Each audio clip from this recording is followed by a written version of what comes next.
pagtanggap ng mga report mula sa ating mga kasamahan. Unity Walk naman and Peace Covenant signing isinagawa sa Navotas City. May kinalaban pa ito sa eleksyon, sa darating na eleksyon. Leozar Abiliada, magandang hapon. Tanging Leozar.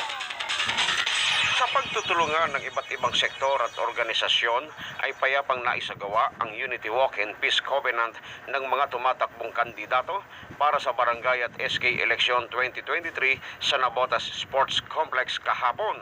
Sa pangunguna ng COMELEC, katuwang ang Philippine National Police sa ilalim ng pamumuno ni Police Brigadier General Rizalito Gapas at pangangasiwa ni Police Colonel Mario Cortez.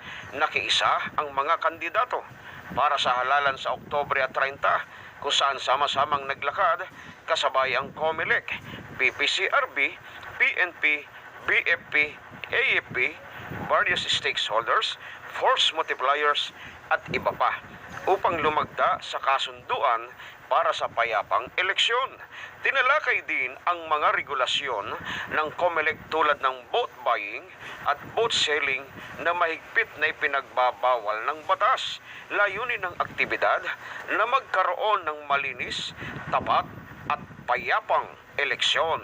Leo Sarabiliada para sa Radyo Agila. Matatag, matapang, matapat.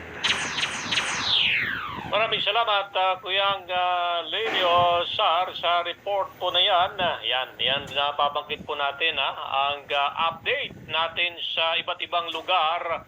May kinalaman po rito sa nalalapit na barangay